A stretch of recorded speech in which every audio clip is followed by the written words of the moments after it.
नाज़रीन ग़रामी, साल 2018 में पाकिस्तान के सूबा खैबर पख्तूनख्वा के पहाड़ों में एक ऐसा हैरानकुन कदम उठाया गया जिस पर पहले किसी को यकीन नहीं आया।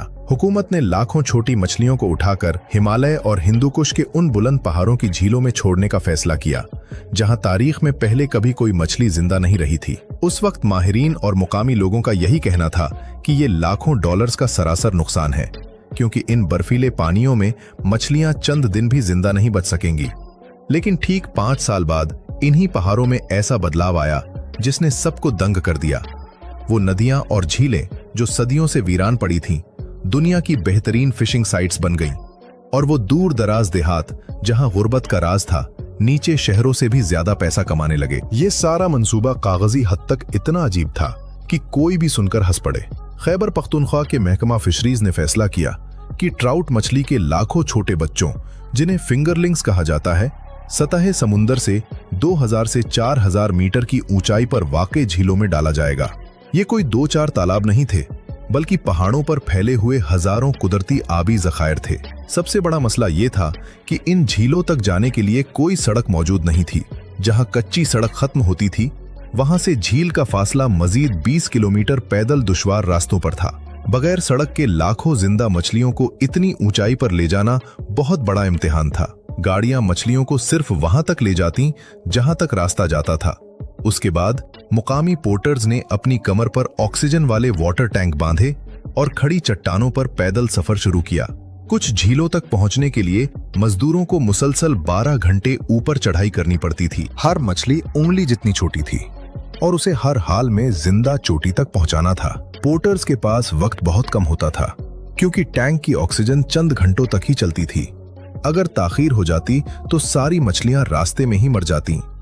जो लोग इन पहाड़ों के सख्त मौसम को जानते थे, वो इस प्रोजेक्ट को बेकार करार दे रहे थे। ये ग्लेशियर्स का इतना ठंडा पानी था जिसमें एक आम इंसान 5 मिनट भी खड़ा रहे तो उसे शदीद ठंड लग जाए और जान खतरे में पड़ जाए। मुकामी आबादी का कहना था कि इस शदीद सर्दी और खुराक की कमी में कोई भी मछली जिंदा नहीं बचेगी। दोस्तों, मामले को मजीद गर्म बनाने वाली चीज इस प्रोजेक्ट पर लगने वाला भारी पैसा था। इस पूरे मिशन पर तकरीबन $8 मिलियन यानी इस खित्ते के पूरे साल के हेल्थ बजट के बराबर लागत आ रही थी। उस वक्त पार्लियामेंट और मीडिया में सवाल उठे कि जिस इलाके में अस्पताल, स्कूल और पक्की सड़कें नहीं हैं, वहां अवाम का पैसा मछलियों पर क्यों लगाया जा रहा है। जब हुक्काम से जवाब मांगा गया तो उन्होंने सामने एक नक्शा रख दिया। इस नक्शे पर मछलियां नहीं, बल्कि चित्राल और दीगर पहाड़ी इलाकों की गुर्बत नजर आ रही थी। चित्राल के कई खानदान साल भर में बमुश्किल $300 पर गुजारा करते थे और नौजवान रोजगार की तलाश में गांव छोड़कर कराची या लाहौर जा चुके थे। पहाड़ों के कुदरती नज़ारे खूबसूरत जरूर थे, मगर खाली नज़ारों से किसी गरीब का पेट नहीं भर सकता था। इस मंसूबे के पीछे एक पाकिस्तानी माहिर हयातियात की सोच थी, जिसने नॉर्वे और न्यूजीलैंड के मॉडल को देखा था कि कैसे इन ममालिक ने ट्राउट मछली से अरबों डॉलर्स की टूरिज्म इंडस्ट्री बनाई थी। इस माहिर का कहना था कि हमारे इन पहाड़ों का पानी बिल्कुल साफ और शफ्फाफ है, दर्जाए हरारत ट्राउट के लिए कुदरती तौर पर बेहतरीन है और माहौल आलूदगी से पाक है। यहाँ बस एक ही चीज नहीं थी, और वो थी खुद मछली। जब मछलियां डालने के बाद पहला मौसम सरमा गुजरा तो एतराज करने वालों की बात बज़ाहिर दुरुस्त लगी। सख्त सर्दी की वजह से सिर्फ 30% मछलियां ही बच सकीं। कई कम गहरी झीलें मुकम्मल तौर पर जम गईं और कुछ में ऑक्सीजन कम पड़ गई। लेकिन जो 30% मछलियां जिंदा बच गईं, उन्होंने माहिरीन को चौंका दिया। सिर्फ 1 साल के अंदर इन झीलों से आधे किलो वजनी ट्राउट निकाली जाने लगी और 2 साल के अंदर उनका वजन 1 किलो से भी ज्यादा हो गया। इतने ठंडे और कम खुराक वाले पानी में मछलियों का इतनी तेजी से बढ़ना नामुमकिन माना जा रहा था, लेकिन कुदरत का अपना एक शानदार निजाम काम कर रहा था। नाजरीन ग़रामी, साइंस बताती है कि ठंडा और शफाफ पानी गर्म पानी के मुकाबले में ऑक्सीजन को ज्यादा जज्ब करके रखता है। ट्राउट मछली जब ठंडे और ऑक्सीजन से भरपूर पानी में रहती है तो वो जो भी खुराक खाती है वो तेजी से उसके वजन और गोश्त में बदलती है। इन झीलों में बज़ाहिर खुराक नजर नहीं आती थी, लेकिन ग्लेशियर से आने वाली नदियों में नन्हे कीड़े और लार्वा मुसलसल बहकर झील में गिर रहे थे, जो ट्राउट की पसंदीदा कुदरती खुराक थे। इसके साथ ना तो वहां खुराक छीनने वाली कोई दूसरी मछली थी और ना ही कोई शिकारी जानवर। इसलिए ट्राउट की आबादी और साइज तेजी से बढ़ा। मंसूबे के तीसरे साल वादी में मछली पकड़ने के शौकीन सयाहों की आमद शुरू हुई। इस पहले सीजन में तकरीबन 200 एंगलर्स इन कच्चे रास्तों का लंबा सफर करके पहुंचे। मुकामी लोग हैरान होकर देखते थे कि लोग गाड़ी चलाकर 8 घंटे ऊपर आते हैं सिर्फ एक मछली पकड़ने के लिए जो बाजार से सस्ते दामों में मिल सकती है।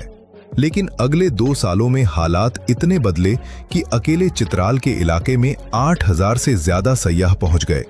एक छोटा सा गांव जो सिर्फ अखरोट बेचकर साल भर का खर्च चलाता था, उसने सिर्फ एक सीजन में सयाहों से इतनी कमाई कर ली जितनी उसने पिछले 5 सालों में मजमूई तौर पर नहीं की थी। दोस्तों, इस कामयाबी को पायदार बनाने के लिए हुकूमत ने मंसूबे का अगला मरहला शुरू किया। अब नीचे के शहरों से मछलियां लाने के बजाय इन्हीं पहाड़ों के अंदर मुकामी हैचरीज यानी मछलियों के बच्चे पैदा करने के फार्म बनाए गए। ये फार्म सीमेंट के तालाबों, पहाड़ी पानी के कुदरती बहाव और आम खुराक पर मुश्तमिल थे ताकि किसी पेचीदा मशीनरी की जरूरत न पड़े और कोई भी मुकामी बंदा 2 हफ्तों की ट्रेनिंग में इसे चला सके। देखते ही देखते पहाड़ों में 1 दर्जन से ज्यादा हैचरीज बन गई जो सालाना तकरीबन 20 मिलियन यानी 2 करोड़ मछली के बच्चे पैदा करने लगी, जो शुरू के स्टॉक से 10 गुना ज्यादा था। अब मछलियां इन्हीं पहाड़ों में पैदा हो रही थीं और मुकामी पोर्टर्स को हर जिंदा मछली झील तक पहुंचाने की माकूल उजरत मिलती थी। ये खबर फैलते ही दुनिया भर से वाइल्ड लाइफ फोटोग्राफर्स और बर्ड वॉचर्स अपने कैमरे लेकर यहां पहुंचने लगे और ये प्रोजेक्ट एक मुकम्मल इको टूरिज्म हब बन गया। दोस्तों, इस प्रोजेक्ट के शानदार नताइज के साथ साथ एक संजीदा माहौलियाती मसला भी पैदा हुआ। ट्राउट एक तेज रफ्तार और शिकारी मछली है, इसलिए बुलंदी पर छोड़ी गई मछलियां नदियों के जरिए बहती हुई निचली वादियों यानी स्वात के दरियाओं में पहुंच गईं। वहां उनका सामना मुकामी महाशीर मछली से हुआ, जिसे सकाफती तौर पर दरिया की अलामत और मुकद्दस समझा जाता है। ट्राउट ने निचले दरियाओं में महाशीर के अंडों और खुराक पर कब्जा करना शुरू कर दिया, जिससे महाशीर की तादाद कम होने लगी। इस पर निचली वादियों के 300 से ज्यादा माहीगीरों और रहनुमाओं ने हुकूमत को दरख्वास्त दी कि ट्राउट को नीचे आने से रोका जाए ताकि महाशीर को बचाया जा सके। हुकूमत ने नदियों में रुकावटें लगाईं, मगर पहाड़ी मलबे की वजह से वो जालियां बंद हो जाती थीं। ये माहौलियाती मसला आज भी एक चैलेंज के तौर पर मौजूद है। आज फिशिंग और इको टूरिज्म से इस खित्ते में सालाना $7 मिलियन की आमदनी हो रही है, यानी इस प्रोजेक्ट ने अपना 5 साला खर्चा खुद ही पूरा कर लिया। इलाके में फी खानदान औसत आमदनी 62% बढ़ गई और साल 1980 के बाद पहली बार ऐसा हुआ कि नौजवान शहरों से वापस अपने देहात लौट आए। वो चरवाहा जो कभी बकरियां चराता था, आज सयाहों का गाइड बनकर 2 घोड़ों का मालिक है और 3 हफ्तों में अपने साल भर के बराबर कमाई कर लेता है। सबसे ऊंची झील में, जहां 6 साल पहले कुछ नहीं था, आज 2 किलोग्राम से बड़ी ट्राउट मछलियां तैर रही हैं। ये सच्ची कहानी हमें सिखाती है कि जब आप किसी पसमानदा इलाके को एक ऐसा कुदरती जरिया देते हैं जिसकी वो कदर कर सके, तो आम लोग सरकारी अफसरान से कहीं बेहतर तरीके से अपने वसाइल की हिफाजत करते हैं और अपनी किस्मत खुद बदल लेते हैं।